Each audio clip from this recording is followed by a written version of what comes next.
gentlemen, please help me welcome on stage award-winning actor, Mr. Adil Hussain. Welcome, sir. Speaking to Mr. Hussain will be Ms. Shoiti Banerjee, project editor, also known as the heart and soul of the Outlook Responsible Tourism Initiative.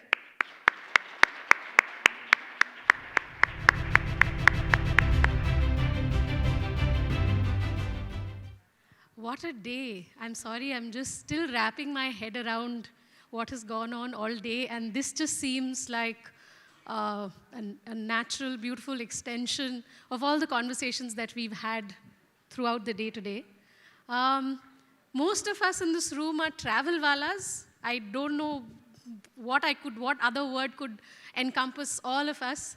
So some of you might be wondering, why do we have somebody who's, including him, he asked me, why me? Why do we have somebody from a completely different universe, completely different planet? And, those of you who are Trekkies, I know one who's part of our team. Yeah. So he's from a completely different star fleet altogether. He lives a very different life. Except when I got a chance to talk to him earlier this month, I realized that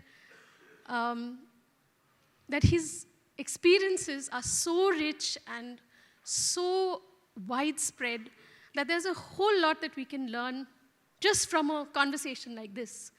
And because invariably we're talking to people who are from our own community, we are insular, we do not open our minds up to somebody like him and how he interacts with, let's say, a community. And I had the privilege of watching him actually physically demonstrate what it means to look, how you can just physically approach somebody who's a complete stranger and ensure that they don't feel accosted. They don't feel like you are a stranger too. How do you familiarize yourself? And he did that beautifully. I happened to have that opportunity to see it. So thank you so much for coming in. And I can go on. Clearly, there is a lot that I would love to know today. But can we, for starters, ask you, I know that you told me that in the mid-1990s, you traveled for 2 years across India. Were you traveling to find yourself or to lose yourself? I will ignore, hi, good afternoon, everybody. I will ignore the last bit of the question, but I will answer that. Probably it will be answered as I speak. Probably later, much later, few years ago, I had been talking to my acting teacher, who is an ashramite who lives in Pondicherry, Sri Aurobindo Ashram, and we had been talking about, I visit him regularly to understand, to show him my films, to get feedback. I visit every year so that I'm updated, and I take his criticism, probably only his criticism, seriously. If he appreciates me or if he totally decimates me, like, what have you done in that role? So rest of the criticisms I don't take seriously. So he told me, Adil, that the best place for you to start is that you don't know. So even when you are prepared, you prepared the role, you go to the set, and if you have enough humility within you to say, I have no clue what to do. And all the brilliant ideas which come to your mind, you better shove it into the toilet and flush it. And then you go there with absolute humility, you say, you don't know. And probably that was the case when I started traveling with my teacher, who, he responded with that proposal of making me buy an Enfield motorbike and to somehow organize 100,000 rupees When he asked me to arrange 100,000 rupees, I had 100 rupees in my pocket. And I come from a very lower middle class family. My father wouldn't have been able to afford it. So I had to work in a theater company. Just quickly, I would like to say that theater company for 9 months, and I performed every evening for 9 months, and in very bad plays and terrible plays. I was cringing after just doing Shakespeare and Goldoni and Kafka's and Bhababhuti and Kalidasa and Karnad at the National Club Drama, and traveled across the globe with it. And then I go and do something like Doodh Ka Doodh, Pani Ka Pani kind of a film, you know. So it's like, but I did it because I had to earn that money. So I bought the bike and I had no idea. That's the connecting point, what I said before, that I didn't know what he wanted me to do, why he wanted me to buy a motorbike. So I come with the motorbike after 9 months, and I report to his older sister, and I said, I'm here in Delhi. He said, oh, he's not here. He's in Madhya Pradesh. Those days it was in Madhya Pradesh, but now it's in Chhattisgarh, Bastar district. And he wanted me to come there. So I go, and I see him completely smeared with, like, he's playing in the mud and drunk. So I traveled from Delhi, and I was like, oh my God, this guy is going to teach me acting. And so that started that day, and it lasted for 2 years. So what he did was he introduced me to the entire landscape of India in every sense, in the sense of culturally, as we had been talking about, its class, it's like rural India, urban, semi-urban, metro, and places like this, you know, where the crème de la crème are sitting. So he did that. In the process, one experience which I can see the time is running out. So, like when we went to a village called Kudupad, I think gentleman Dr. Saab might be able to tell me the exact name. It's in Chhattisgarh now. It was in Bastar district before. There's a village called Kudupad, and it took us almost 1.5 days to climb up. And my teacher, who made us wear the costume. We call it costume because, you know, it is costume for me still. Like, I'm wearing my urban costume to come here. I have my rural costume when I go to Goalpara, and to Bombay I wear a little flashy thing and all that nonsense that one has to do. And so he made us wear a string and a loincloth, and that was it. That was our costume. And for me, and bare feet, but I smuggled in one tiny flashlight without telling my teacher, and that created a ruckus, and that created a that created a lot of problems. So at the end of 2 years, it's a long story, so I'm just cutting it short. At the end of 2 years, what I have learned, only now I can process. That the idea of, I think the most important element that I have learned is deep empathy. And when you actually understand, not here intellectually, but experientially, that what deep empathy means, deep empathy gives birth to extreme sensitivity, awareness, compassion, all the higher human values, love, respect, the idea of beauty, and the definition of beauty, a different definition of beauty and sense of aesthetics, and a recognition of the other, no matter who the other is.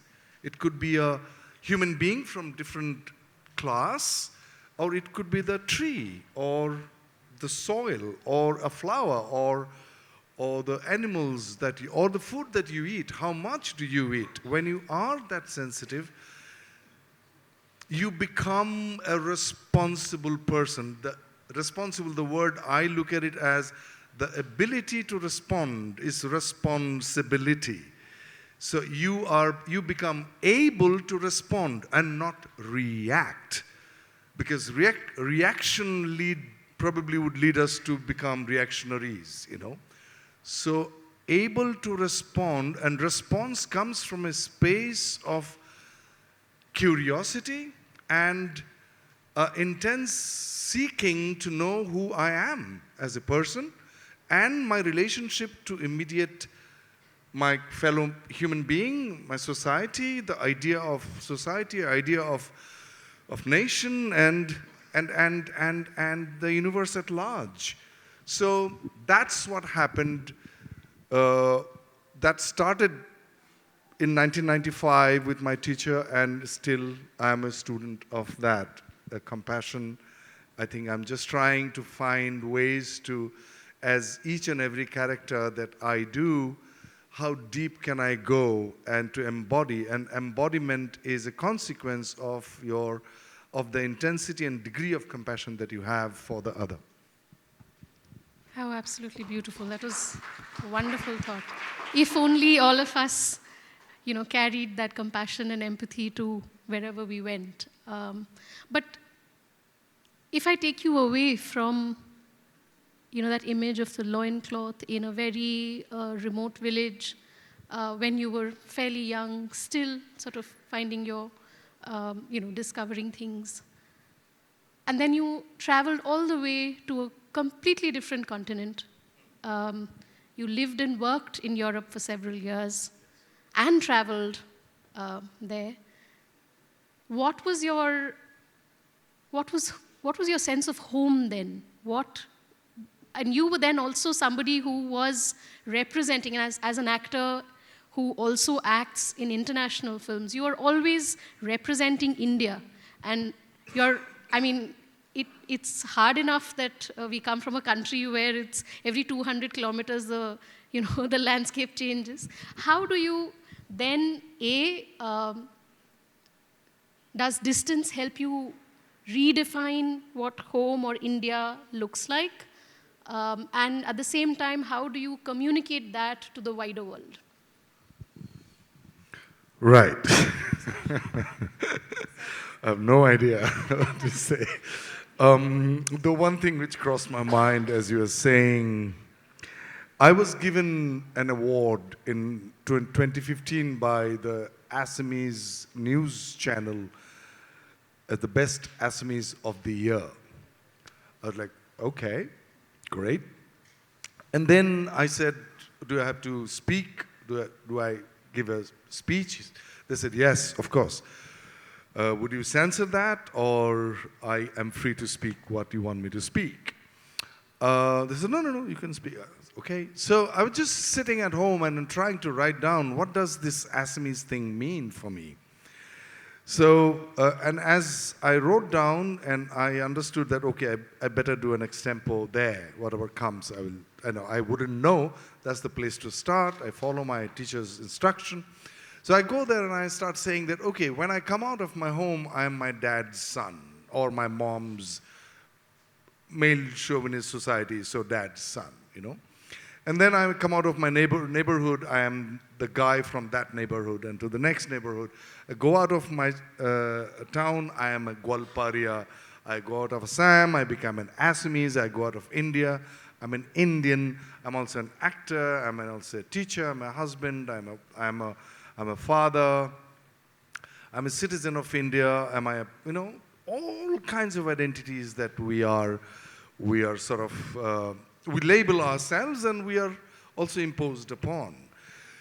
So I was talking about it on that speech, and I said that when I was born, my mom or dad, they didn't scream saying, "Oh my God, there's a squirrel coming out of my womb," So they didn't scream because I was born as one of the Homo sapiens. So I am a Homo sapiens, human being. So that's my first identity. Then I was imposed upon, of course, I brought in according to the modern science, but they're still struggling to understand that, the genes play more role in your shaping of your inner makeup or psychological makeup, or the environment, and all that controversies are going on. But whatever that is, so that those are there in me in maybe in different quantities and permutation combinations, but otherwise I was a human being, and then I became her son, his son, blah blah blah blah, and the whole line. So that is my first identity. And then when I grew up, I started reading the great masters of India, right from Ramakrishna Mahaprabhu to Sri Aurobindo to Ramana Maharshi and Shankardev, all these amazing great philosophers, spiritual philosophers, that they wrote about what a human being potentially could be.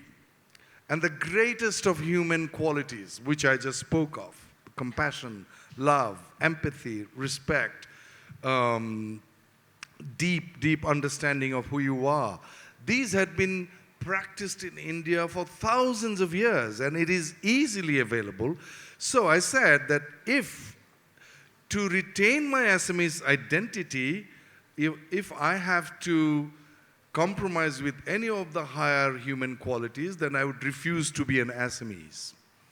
I would refuse to be your son or her son, or to be an Indian, if I have to kill or if I have to compromise with the human qualities prescribed by the greatest masters of India.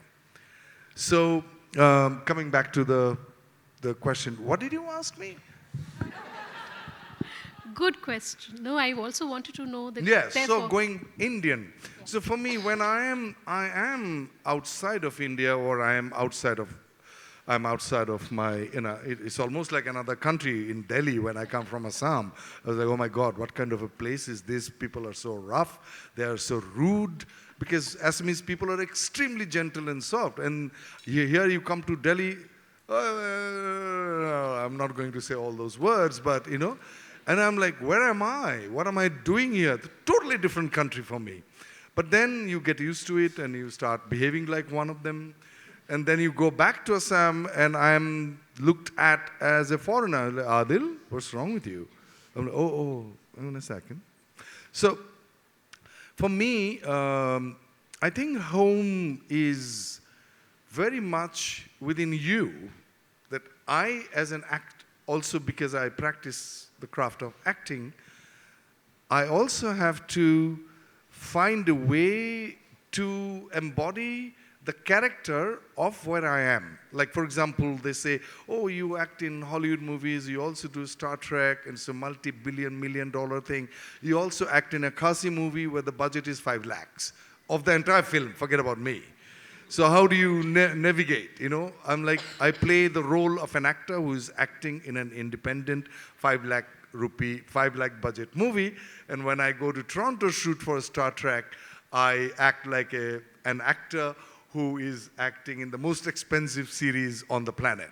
So that's how I do. So it is I'm very lucky to be in the profession where I have been skilled and I had been trained to have a stability and a stable, how do I say it? A kind of a fortification in a space within which doesn't shake much when I'm placed in different places or when I'm placed in different vessels. If I call the characters as vessels. So in Indian understanding, an actor is like water who has to fit in a vessel, and the vessel might be, like in Western acting jargon, they say character. So we call it patra, right? That's what. Correct. That's Patro, Patro. Patri. Pat. Correct. Yeah. Wonderful. So 1 minute and 48 seconds. 48 left, seconds. yes. Terrible. It's a good thing that I can't I'm trying actually to see just it. go there and sit and listen to other people. It's a good thing that I can't see it. So I can carry on. No, but just to come, I mean, because I know how much you seem to love Goalpara. It comes out in every third sentence. So, and the Northeast has been increasingly, a space that more and more of us are curious suddenly about. And our own country, I mean, in our own country are beginning to discover the Northeast. It's almost like it did not exist for them before, but now they can't get enough of it, right? So how do you see that? What is your perception of how people are beginning to, the hard perceptions that they had, the notions that they had, how they are breaking down gradually? And how do you see this movement of people finally looking at the Northeast and asking relevant questions?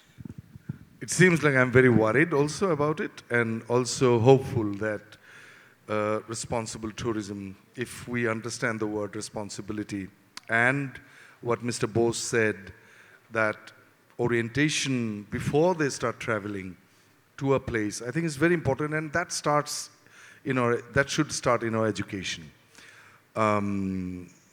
Wherever we go, I think Northeast had been, I'm a victim in a way of the neglect of the central government for, since the independence. Rarely there was a government who actually bothered about Northeast, unfortunately. I remember I grew up in a town where the newspapers used to come 3 days after they were published. Like my dad would say, "Parson ka Porohir newspaper to Luenibisun Parozodi." Bring the newspaper from day for yesterday if it has arrived at all. So that's where I grew up, and so the kind of enthusiasm people are showing now toward Northeast is very heartwarming. At the same time, very worried. Like as you have seen, that overcrowding and lack of understanding of the culture there, the gentleness, because the climatic condition was such, or still to some extent is there, that we had been sort of gifted and, drowned with nature's gift. Like every household has a pond. We have a pond at the back of our house. I was sitting, like last evening, I was sitting there and just looking at the trees, and my mom, who is 94 years old, has, in the room looking at the pond and breathing her last days of our, of her life. So the kind of color and the softness, the tenor, the timbre of the people, the food habits, all these things, as someone said, I forgot exactly who said that, you go to a place to become, to experience the other, so that you can become bigger than who you are. It reminds me of this beautiful translation of the story of creation in Indian, in the Vedas. It was translated by Raymond Panikkar, who is half Malayali and half Spanish. Amazing translation. It says that in the beginning there was nothing, then came the non-being. From non-being, I didn't understand anything of nothing and non-being. From non-being came the being, and the being was lonely and bored. There I was like, it just instantly intrigued me. Loneliness and boredom, this is not written, I'm just trying to sort of explain a little bit to myself. The loneliness and boredom are the ingredients for creativity. So the being was lonely and bored. It wanted to grapple with something, but there was nothing. It did not want to create something, because creation will be subordinate to the creator. It wanted an equal partner to play with, because there's always fun when your partner is equal, because the partner is going to challenge the hell out of you. And one loves challenges, because I think it's like, if we consider ourselves a device like the software is embedded with a curiosity, with an extreme intense tendency to grow, to become larger than who we are. And that's why probably we travel. So it says then, it did not want to create something because creation will be subordinate to the creator. So what did it do? It sacrificed itself into, I don't know whether it is the correct verbatim or not, into the multiplicity of the universe to play with itself. That's the definition of creation of Veda. And for me, that's the best story that I can ever believe. I don't believe any other stories which comes from the other part of the world. I think this is the best story of creation. So the intent of a traveler, as you said, ideally should be, but it has to come from the ground up. Ideally should be, would be, or could be, is that how is it possible for me to gently challenge myself, not necessarily that we don't have to be the extreme sports people, but gently challenge ourselves that, oh, what is that food all about, you know? And, you know, does it look like, but accepting that so that we can find a way to grow bigger than who we are. We become a large-hearted person than instead of contracted space within, but we become expansive human beings. So that's probably we require in order. I'm worried about Northeast and also very hopeful that, you know, and I also really believe that we are all going towards something more beautiful. I'm optimistic. I believe in Ramakrishna. He says, "Joto mot, tato path." As many paths, those many opinions. As many opinions, those many paths. So it's all leading towards something more beautiful. Thank you for asking me that question. Thank you. Thank you so much. Yes. I now know that time's up. Thank you. But I will not leave you without one last question, if that's all right. I know it was just a beautiful thought, so it's not mine. Yeah, but I'm still processing it. It's a beautiful thought. But before we leave, just so that, because it's a room full of people in the business of travel, they would like to know that as a traveler, can you recall any one trip or one day in a trip that has remained with you? And, it could be a good reason, it could be because, whatever. Oh, so many of them, my God. But one of my most intense experience I had in Hampi. I spent 3.5 years on a river island in Karnataka, in a hut on the river Tungabhadra, in the river Tungabhadra, because it was an island. And one of the experiences is that I was doing an exercise to embody the rocks in a space, we call it amongst ourselves, amongst the group that we were in, called the amphitheater, and where there are a lot of cave paintings. And I felt that, oh, maybe the ancient, in the future or in the past, long past, somebody had landed there, because it felt like a spaceship landing space. It's surrounded by rocks in an empty space. It's an oval-shaped place. I don't know if any of you have seen that place. And